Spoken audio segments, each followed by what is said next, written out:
भी प्रकार से सरकार महिलाओं के लिए काम करेंगी, उस सरकार को वोट देना चाहूँगी। ग्रेजुएशन तो हो रहा है लेकिन उनको जॉब नहीं मिल रही है। आवास योजना वाले घर होते हैं तो वो भी बहुत ज़्यादा क्या महंगे होते हैं।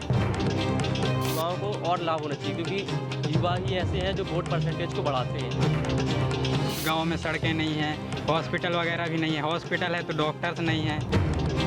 स्कूल तो हैं पर सर वहाँ टीचर नहीं है। वहाँ बच्चे मैथ लेने से डरते हैं, जैसे मैं इनको मैथ के टीचर नहीं है। मध्य प्रदेश में चुनाव का माहौल बन गया है। वैसे तो चुनाव में हर वर्ग की साझेदारी होती है, लेकिन सबसे ज़्यादा अगर किसी वर्ग की चर्चा होती है वो युवा होता है, क्योंकि युवा बहुत सोच समझकर अपने मताधिकार का इस्तेमाल करता है।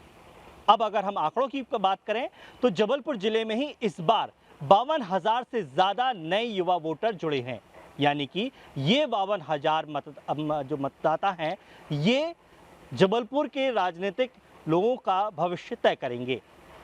आज का युवा वोटर बेहद समझदार है, बहुत सोच समझ के वोटिंग करता है और वो क्या समझता है, क्या सोचता है, ये जानने के लिए हम पहुंचे हैं जबलपुर के युवाओं के पास। और ये वो युवा हैं जो पहली बार अपने मताधिकार का इस्तेमाल करेंगे। मैं एक कॉलेज में हूं और यहाँ पर कॉलेज के तमाम वो छात्र हैं जो इस बार उत्साहित इस वजह से हैं कि उन्हें भी इस बार अपने वोट के अधिकार का उपयोग करने के लिए मिलेगा, वो भी मताधिकार करेंगे। हमारे साथ युवा मौजूद हैं। आपका इस बार वोटिंग लिस्ट में नाम है?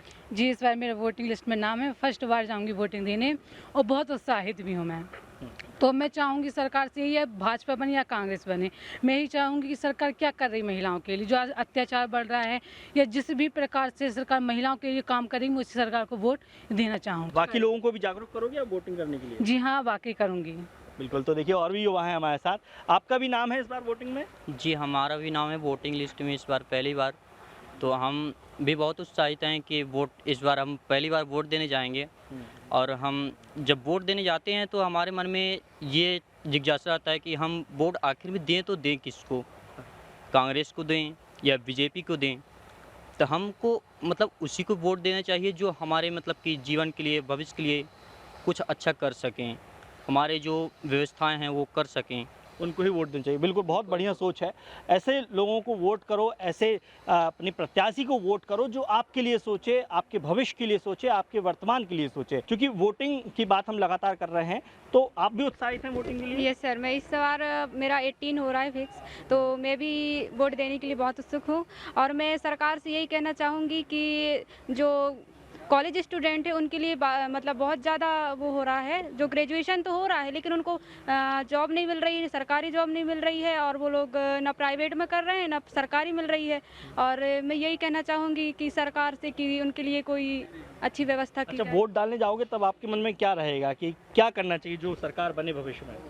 सर कोई भी, दोनों में से कोई भी सरकार बने, लेकिन ये है कि शासन उनके लिए सबके लिए एक जैसा हो। बिल्कुल सही बात। चलिए, आप किस मुद्दे पर वोट डालने जाओगे? सर, बच्चों को तो डिग्री मिल जाती है पर लेकिन जॉब नहीं मिलती। मैं सोच रही हूँ कि अच्छी मिलना चाहिए, बच्चों को शिक्षित मिलना चाहिए, जॉब मिलना चाहिए। बिल्कुल। आप भी वोट करने जाओगे इस बार? जी सर, मैं भी वोट करने जाऊंगी। 18+ हो गई हूँ मैं भी। तो मैं ये बोलना चाहूँगी कि जैसे हम लोगों के पास घर नहीं होता है तो हमारे पास घर भी होना चाहिए, या आवास योजना वाले घर होते हैं तो वो भी बहुत ज़्यादा क्या महंगे होते हैं, तो ग्रामीण क्षेत्रों में घर भी होना चाहिए। ग्रामीण क्षेत्रों में घर होना चाहिए। हालांकि पीएम आवास के जरिए ये कोशिश की जा रही है। आप भी वोट डालने जाओगे इस बार? यस सर, मैं भी चाहूँगी। क्या कहना चाहिए वोटिंग के बारे में, क्या सोचते हो, कैसे जागरूक हो? इस बार मेरा फर्स्ट टाइम होगा, तो बस कोई भी सरकार बने तो जो महिला जो होती है उनके अधिकार के लिए।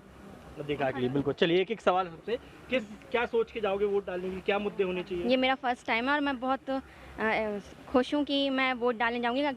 कोई भी सरकार बने लेकिन वो हमारे लिए बहुत कुछ करे। जैसे विद्यार्थियों के लिए बेरोजगारी है, अभी जॉब नहीं निकल रहे हैं, पे एग्ज़ाम का फॉर्म तो भर देते हैं लेकिन उसमें निकल नहीं पाते हैं, तो ऐसा बहुत से लोग निराश हो जाते हैं, तो इसी वजह से वो आगे नहीं बढ़ पाते। तो उसके लिए कुछ करे, इसलिए हम लोग वोट दें और सब दें वोट। बिल्कुल। क्या सोचते हो, बताओ? सर, मेरा सोचना ये है कि ऑप्शनल सरकार के ऊपर जाना चाहिए। जैसे बीजेपी कांग्रेस तो हर साल ही आती है एमपी में, और हम काफ़ी सालों से देखते हुए आ रहे हैं कि कुछ विकास हो नहीं रहा है यहाँ पर। चाहे आप जैसे युवा हमारे यहाँ के आसपास के भाई जो भी हैं, मतलब बहुत दूर दूर से आके जबलपुर में एजुकेशन कर रहे हैं, कि काफ़ी लोग किराए से भी रह रहे हैं यहाँ पर।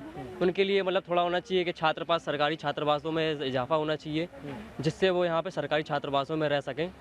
और अपनी एजुकेशन पॉलिसी में भी थोड़ा सा बदलाव होना चाहिए। साथ ही साथ युवाओं को और लाभ होना चाहिए, क्योंकि युवा ही ऐसे हैं जो वोट परसेंटेज को बढ़ाते हैं। अगर युवा ही एक सरकार से नाराज़ हो जाएगा तो वोट परसेंटेज बहुत ज़्यादा ही नीचे गिर जाएगा। बिल्कुल सही बात है। और भी लोग हैं, क्या कहना चाहोगे, बताओ। कि राज्य में ऐसी सरकार आए जो देश को आगे बढ़ाए, देश के बारे में सोचें, स्टूडेंट्स के बारे में सोचें कि कैसे उनको क्या फैसिलिटी दिया जाए। बिल्कुल, आप भी बताइए, आप क्या सोचते हैं चुनाव के बारे में, क्या मुद्दा रहेगा? यस सर, मेरा सोचना है कि चुनाव जो होगा, जो सरकार आएगी, ग्रामीण क्षेत्र में थोड़ा ज़्यादा ध्यान देना चाहिए, क्योंकि कई गांव में सड़कें नहीं हैं, हॉस्पिटल वगैरह भी नहीं है। हॉस्पिटल है तो डॉक्टर्स नहीं हैं, स्कूल कॉलेज भी होना चाहिए। बस सर, मैं यही मुद्दा रखना। बिल्कुल, आपके क्या मुद्दा है, क्या सोचते हो आप? सर, जैसे भाई ने कहा कि मतलब सरकार को ग्रामीण क्षेत्रों में ज़्यादा ध्यान देना चाहिए। मेरा गांव में जैसे स्कूल तो हैं, पर सर वहाँ टीचर नहीं है। वहाँ बच्चे मैथ लेने से डरते हैं, जैसे मैं उनको मैथ के टीचर नहीं है सर।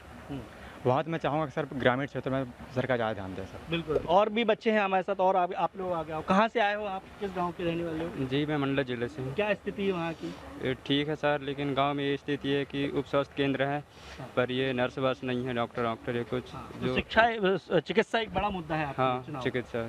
बिल्कुल बिल्कुल। चलिए, तो हमारे साथ सभी लोग हैं। मैं एक बार आप सबसे रिक्वेस्ट करूंगा कि आप लोग जोर से एक बार नारा लगाइए कि इस बार मतदान करने सबको जाना है, सब एक साथ मतदान करें ताकि वोटिंग परसेंट। चलिए, जोर से बोलिए, एक बार बोलिए। इस बार वोट देना सबको जाना है। बिल्कुल, देखिए, ये अपील है युवाओं की, और ये कह रहे हैं कि जो अधिकार आपको मिला है उस अधिकार का इस्तेमाल आप करें, क्योंकि आपके एक मत से, आपके एक वोट से भी सरकार बनती है और बिगड़ती है।